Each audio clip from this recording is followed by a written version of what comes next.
Bueno, cada uno decía yo, se construye a sí mismo al destilar sus pensamientos y sus recuerdos.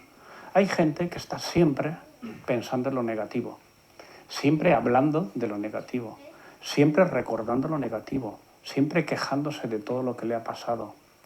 ¿Y qué sucede? Pues que su psicología se va configurando según esos pensamientos y su memoria se transforma porque solamente se acuerda de lo malo, porque es de lo único que se ha centrado. Y su psicología acaba siendo negativa y acaba siendo su carácter completamente tóxico. Y además, los tóxicos, sabéis que son proselitistas. O sea, las personas amargadas, su principal motivación vital es amargar la vida a los demás.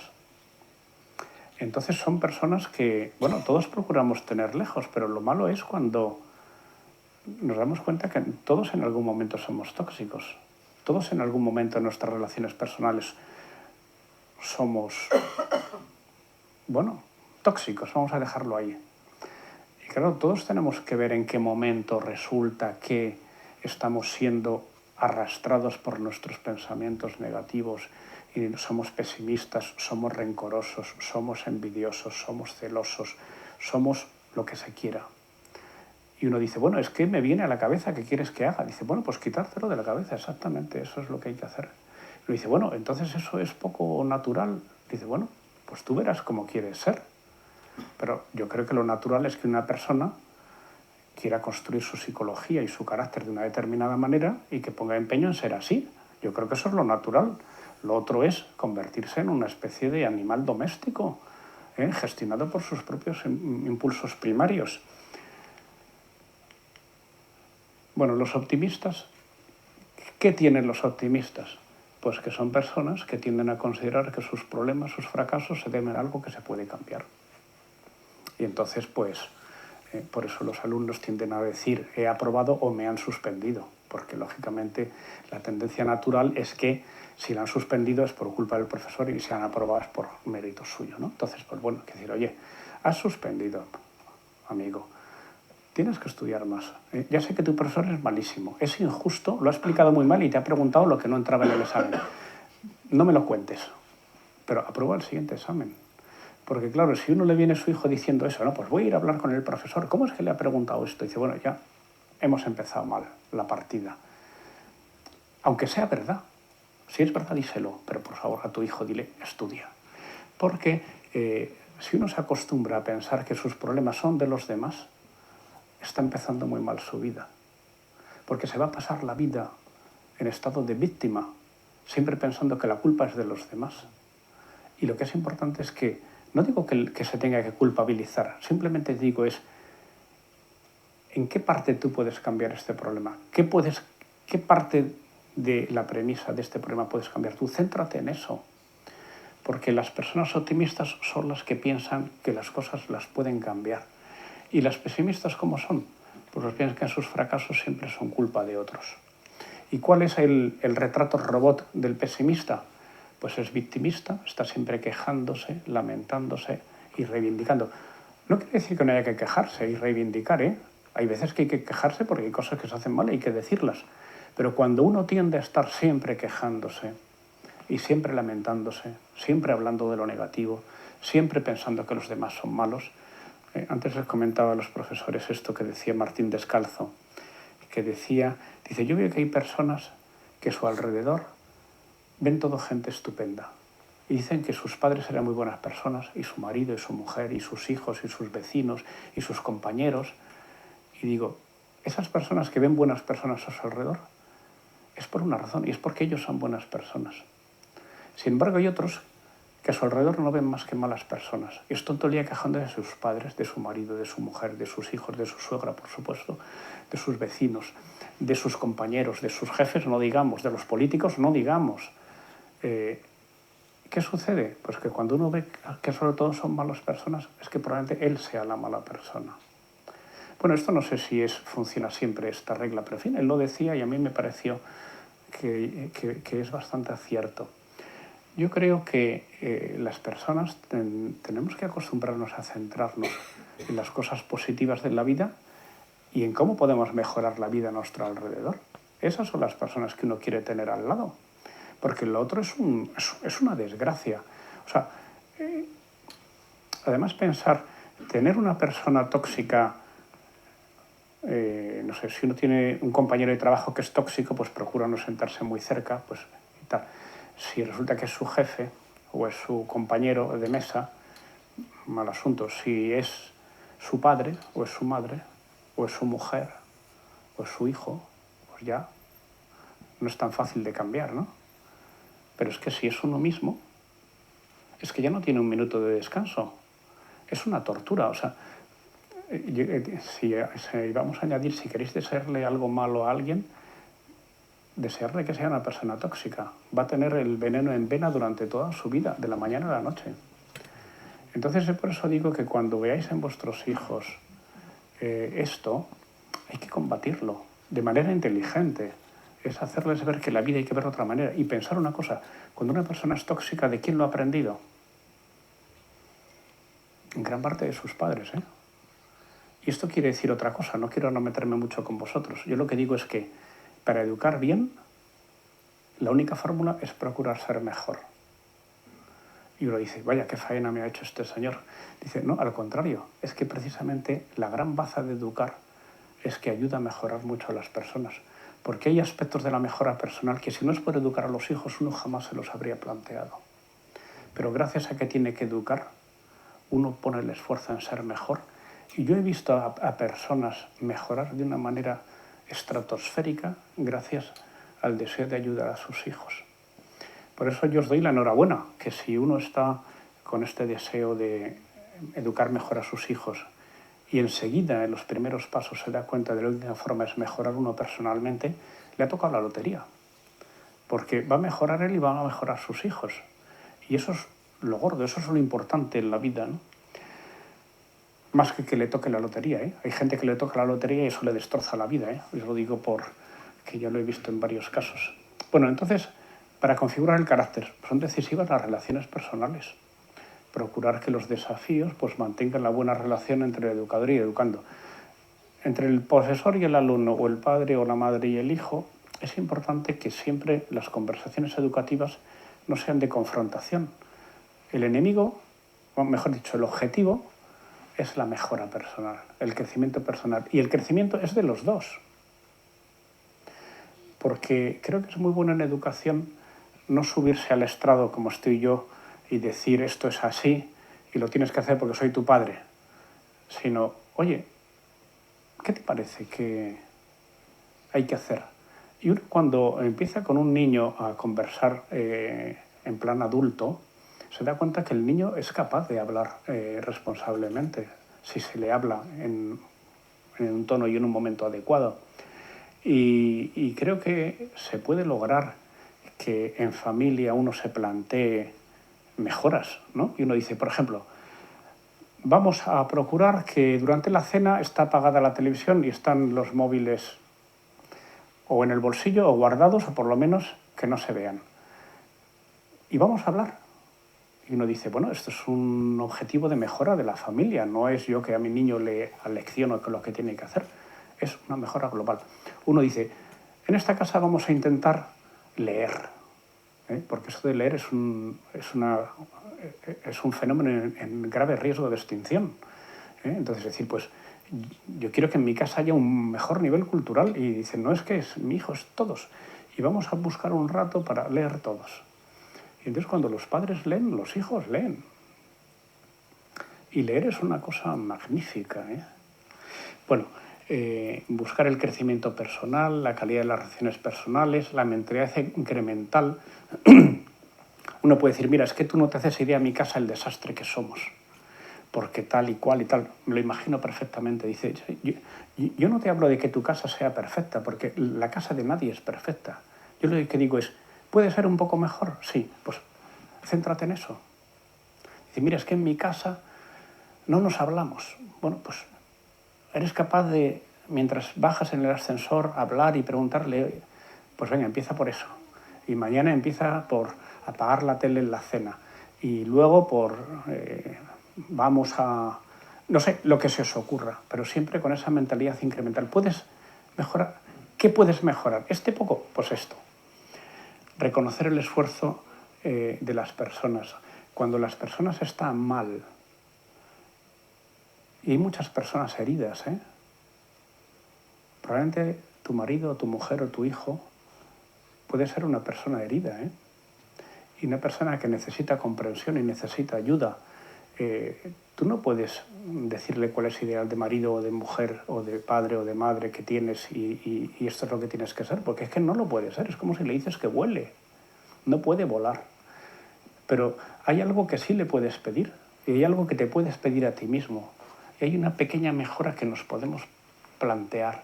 Y eso es lo que hay que hacer, centrarse en las mejoras posibles, asequibles. Aprovechar los momentos educativos. Mira, todas las personas cuando queremos conseguir... Mira, si cualquiera de vosotros quiere este sábado hacer un determinado plan y se lo tiene que proponer a su mujer o a su marido, sabe perfectamente en qué momento, en qué tono y cómo se lo tiene que decir si quiere tener éxito.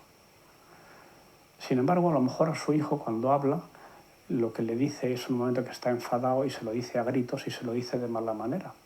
Entonces yo digo, la misma empatía que buscamos para lo que nos interesa, hay que hacerla en buscar momentos educativos positivos. Hay momentos en que la capacidad educativa es cósmica, enorme.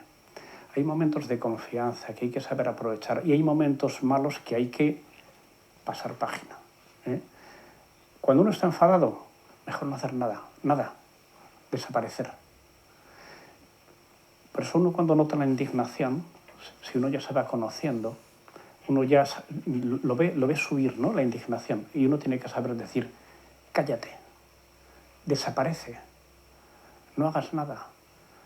Y 3 minutos después ya lo ve de otra manera y lo puede arreglar, o al día siguiente.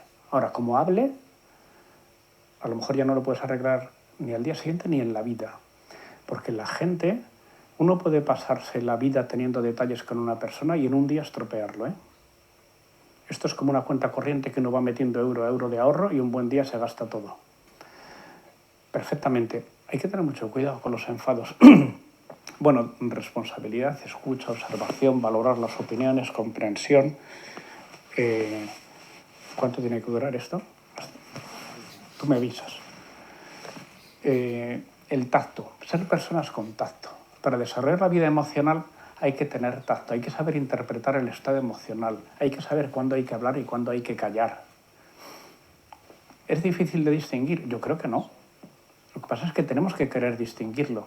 Vuelvo al ejemplo de antes. Si a ti te interesa para el plan del sábado convencer a tu marido o a tu mujer, sabes cómo hacerlo. Quiere decir que cuando quieres tienes empatía. Aplícala a todos los momentos de tu vida. Saber contenerse y no actuar, dejarles aprender, dejarles equivocarse. Hay muchas veces que los padres, y en esto más las madres, son demasiado invasivas. No les dejan equivocarse. Les tienen que decir, ponte el abrigo, quítatelo, hace frío, te has hecho esto, se pregunta 7 veces. Dice, oye, déjale en paz. Déjale que aprenda, que se equivoque. No se va a morir, de verdad.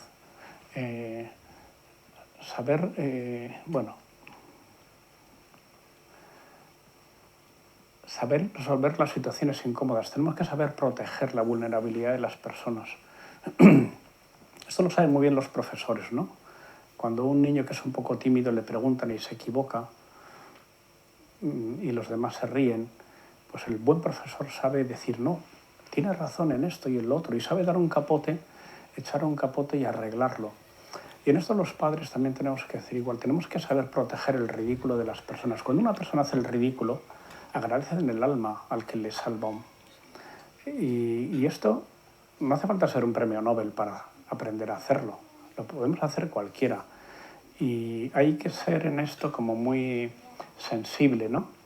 Ser receptivo, apostar por cada uno, tener un tono de voz adecuado. Hay veces que el tono de voz es muy importante, muy importante. Saber recomponer relaciones, proteger los momentos vulnerables, defender al ausente. Esto también se aprende en casa. Yo desde luego lo aprendí de mi padre. O sea, nunca hablaba mal de una persona ausente, siempre le echaba un capote, siempre lo disculpaba. Y uno dice, pues, bueno, es una forma de ser. Es una forma de ser, es decir, hombre, yo sé que esta persona nunca va a hablar mal de mí a mis espaldas, siempre me va a disculpar.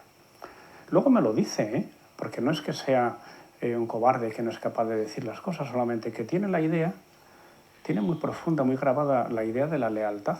Es decir, ¿te parece mal lo que hace alguien? Díselo. ¿No eres capaz de decírselo? No se lo digas. ¿Hablar mal de él aporta algo? No, hombre, si es una persona muy malvada que va a corromper a tu hijo, avísale. Pero digo, normalmente no es ese el problema. El problema es que uno se acostumbra a hablar mal de los demás. Y entonces, si uno se acostumbra a hablar mal de los demás, uno no se puede quejar de que tu hijo hable mal de ti. Porque es lo que tú haces de los demás. ¿Con qué cara le vas a decir a tu hijo que no hable mal de ti? Si tú no eres capaz de... Si tú haces lo mismo de los demás. Gestionar los silencios de aprobación, de escucha. O sea, normalmente los adultos tendemos a estar siempre haciendo diagnósticos, recomendaciones y consejos. Y la gente no busca que le digan, a ti lo que te pasa es esto y lo que tienes que hacer es esto otro. Eso en general a nadie le gusta.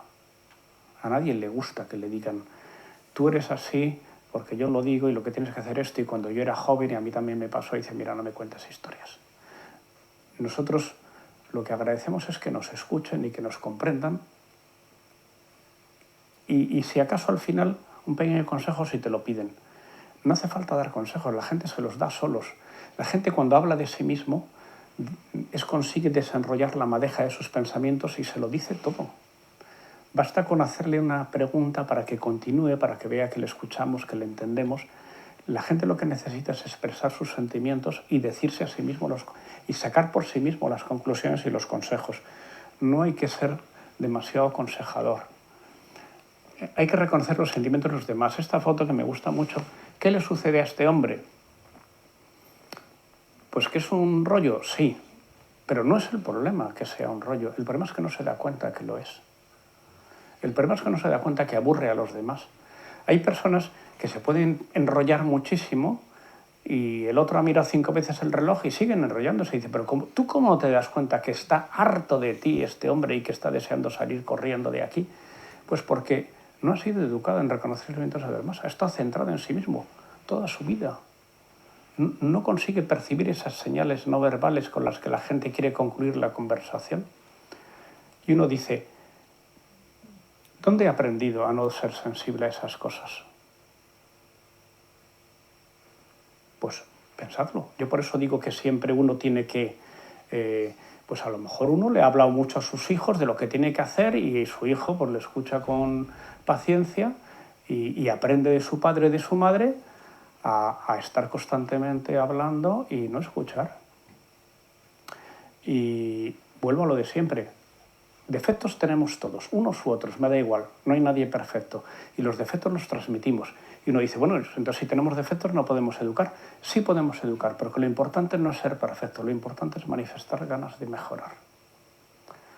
O sea, tú puedes tener 1000 defectos, pero si tú los reconoces, los procuras mejorar y se nota que te esfuerzas, esa es la mejor educación. Porque los modelos perfectos no educan. Lo que educan son los modelos en los que uno reconoce su vulnerabilidad y se esfuerza por mejorar.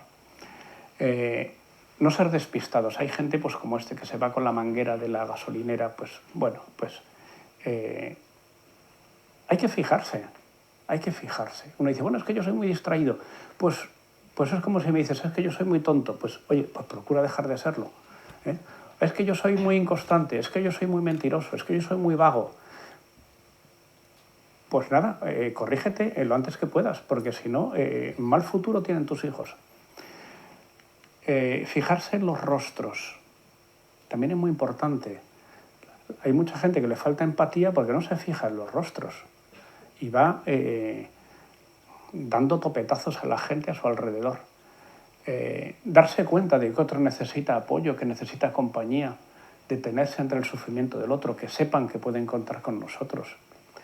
Hay personas que siempre tienen prisa, siempre tienen cosas que hacer, nunca se detienen a escuchar, a preocuparse, a decir. los prejuicios. Todos estamos llenos de prejuicios, ¿eh? El que diga que no es el peor, ¿eh? Porque ese los tiene y no se da cuenta. Todos tenemos prejuicios y clichés de las personas, de las cosas, y los podemos superar si escucháramos con más interés. Hay personas que están llenas de evidencias, para ellas todo es evidente, sus opiniones son incontrovertibles, sus opiniones jamás las cambiarán. Son personas con las que es muy difícil convivir porque están ya terminadas. El diálogo con ellas no sirve para nada porque ya han concluido su pensamiento para toda la vida. Ya lo tienen todo pensado. Entonces, no podemos ser así. Yo creo que todos nos damos cuenta. Tenemos que ser personas abiertas a cambiar de opinión, abiertas a aprender de los demás, abiertas a reconsiderar nuestra opinión sobre las otras personas, abiertas a ver a los demás con mejores ojos, abiertas a no ser como este toro que entra. Casi siempre que uno llega, por ejemplo, llegan las notas, no han sido muy buenas, y se va enfadando y llega su hijo y ya verás lo que le voy a decir. Y si en vez de decírselo le pregunta, pues a lo mejor a los 5 minutos dice, bueno, pues ya no estoy tan enfadado, le escucho y le digo, oye, ¿qué hacemos? Bueno, pues vale, pues venga, adelante. Pero ya no es llegar como un toro, porque a nadie le gusta que llegue alguien en plan del gran chorreo cósmico, por muy humilde que sea. Entonces, no quiere decir que no haya que corregir, claro que hay que corregir. Lo que pasa es que en vez de corregir invadido por la indignación, tienes que corregir con inteligencia. Es decir, oye, ¿qué ha pasado? Pues es que no sé qué y tal. Vale, de acuerdo, pero a pesar de eso, ¿qué tenemos que hacer? Pues, ¿te parece esto y lo otro y tal? Bueno, pues venga, vamos. Pero yo no soy tu enemigo, ni tú eres mi enemigo. El enemigo es el suspenso. ¿Qué podemos hacer juntos por él? ¿Cómo te puedo ayudar? ¿Quieres que te despierte más pronto? ¿Quieres que haya en la casa más facilidad para tal? ¿Quieres que busquemos alguna ayuda? ¿Quieres que...? Pero tienes mi apoyo, tienes mi confianza. Bueno, las opiniones, lo decíamos antes, hay gente que sus opiniones son inamovibles, normalmente porque lee poco. Cuando las personas, las ideas verdaderamente propias se forman al leer o escuchar muchas buenas ideas de otros. Las personas repetimos muchas opiniones que no son nuestras, son prestadas y son malas. Y las repetimos pues porque nos han sonado bien o porque son propias de nuestra inscripción ideológica, ¿no? Pero las ideas verdaderamente nuestras son las que hemos contrastado con otros, las hemos pensado, las hemos discutido, nos las han rebatido, las hemos transformado, las hemos acotado.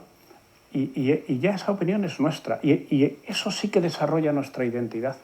Eso hace que nuestra identidad sea propia, no prestada. Hay gente que su identidad es prestada porque no ha pensado por sí mismo, no busca más que reflejarse en los prototipos que le parecen más atractivos. Pero eso no es tener personalidad. Eso es ser expropiado de la personalidad por diversos tipos de liderazgos. Y eso le pasa a los niños y nos pasa a los adultos igual. O sea que creo que por eso es tan importante la conversación y el que seamos capaces de... Y uno dice, bueno, pues ¿cómo voy a conversar con un niño? Te lo dice todo el mundo. Los niños son el mejor frontón, el mejor contraste para las propias opiniones. Porque las opiniones de los adultos, cuando uno las conversa con un niño, se da cuenta de que la mitad de los argumentos no se sostienen. Y precisamente por eso avanza la sociedad, porque aparece una nueva generación que nos dice, oye, ¿esto? ¿Toda la vida corriendo para esto? ¿Estás seguro de que es una buena idea? Y uno dice, yo, pues mi hija de 12 años me acaba de dar un revolcón que, bueno, me va a meter en la cocina, ¿no? A ver si se me pasa la impresión, pero hay que hablar y de verdad que mejoraremos mucho. Tener la mente abierta, no ser personas que dicen, yo siempre he pensado así, yo siempre pensaré así, porque entonces no piensas mucho, ¿no? Si siempre vas a pensar igual, quiere decir que esto ya lo has dado por acabado, ¿no? Enseñar a formarse opinión propia, no darse nunca por satisfechos, contrastar nuestros puntos de vista con los demás, eso fortalece nuestras ideas. Y uno dice, bueno, estábamos con educación emocional. Dice, es que la educación emocional es esto, es que uno está abierto, es una persona que sus ideas están en conversación con los demás, no es un búnker. de ideas prefabricadas. Si queremos que los niños y las niñas estén siempre aprendiendo, nosotros tenemos que estar siempre aprendiendo. La inteligencia compartida, somos mucho mejores juntos que solos. Cualquier cuestión solitaria es pobre. Por eso el problema de las redes sociales, de los móviles, de las series, de lo que cuantos, es que desaparece el ver una película en familia y luego comentarla en el desayuno, o ya todo pasa a ser de consumo individual y la vida se hace completamente disgregada. Eso no es bueno. Y no decir, todos, vamos, yo creo que la mayoría de los adultos somos adictos al móvil, y el que no lo reconozca quiere decir que, bueno, o es de los pocos que se libra o le cuesta reconocer la realidad. Pero bueno, es que uno nota, se está en el ascensor, sube, yo vivo en el piso 9, claro, se le hace eterno 9 pisos sin sacar el móvil. Es que no puede ser. Dices, hay que conseguir de alguna manera entre todos luchar para que haya conversación. Bueno, liderazgo compartido, esto me lo voy a saltar, el mentoring. El mentoring es muy importante, no solamente del adulto al niño, no solamente del padre o la madre al hijo, no solamente del profesor al alumno. Siempre hay un mentoring entre hermanos, hay un mentoring entre familias, entre la escuela y la familia, en todas las direcciones del espacio. Todos nos tenemos que sentir necesitados de ser mejorados como personas. Y todos tenemos oportunidad de crecer en la conversación o en el contacto con otra persona. Mira, una persona, aunque sea la peor de todo el planeta, siempre hay algo que esa persona hace mejor que nosotros y de la que podemos aprender. Por eso, cualquier relación personal puede ser enriquecedora para nosotros. Bueno, la diferencia entre optimistas y pesimistas, ya lo hemos dicho, pues bueno, el escepticismo en nuestra cultura tiene un prestigio intelectual que no merece. Una persona cuando es escéptica parece que es muy inteligente y muy sabia, y normalmente no es el caso. Por eso creo que tenemos que ser personas pues que optimistas. Y los optimistas normalmente se abren camino entre pesimistas. Los pesimistas son más, por lo menos esa es mi percepción. Que el ser optimista hoy día es una lucha heroica, pero muy importante. Si no, somos arrastrados en el agujero negro de la queja y del lamento y del horror. Y no quiere decir, bueno, pues qué difícil la vida hoy. Bueno, tampoco, antes era más difícil, ¿no? Ahora el problema no suele ser que uno se muera de frío o de hambre o de que se lo coma una fiera o un pirata. Ahora el peligro es que se lo comen las adicciones, se lo comen los bulos o se lo comen las patologías de este tipo. Y esta es la última diapositiva. Ya sabéis que Fosbury, que es este caballero, en México en el 68, y este chico pues se le ocurrió saltar a altura de espaldas. Y hasta entonces pues todo el mundo saltaba a tijera o con rodillo. Y entonces pues es un chico que no era un gran atleta, pero sacó la medalla de oro. Y sin embargo, luego no dio ni siquiera la mínima para las siguientes Olimpiadas en Múnich en el 72. ¿Por qué? Porque cuando los otros atletas aprendieron a hacerlo así, lo hicieron mejor que él. Pero cambió el modo de hacer. Y este ejemplo se pone muchísimo porque hay muchas veces que uno llega a un límite. Y uno dice, haciendo lo que hago, de aquí no paso. Pero a lo mejor haciendo otras cosas, llegas a más. Y yo creo que en la educación pasa lo mismo. Dice, mira, es que yo llevo repitiéndole a mi hijo 1000 veces que tengo que hacer no sé qué, y a mi marido y a mi mujer, y en el colegio yo ya he dicho no sé qué, y no hay manera. Dice, pues piensa en hacer otra cosa. Pero siempre hay que tener esa idea, atreverse a cambiar. Si hacemos lo mismo de siempre, no podemos esperar resultados diferentes. Y nada más, muchas gracias.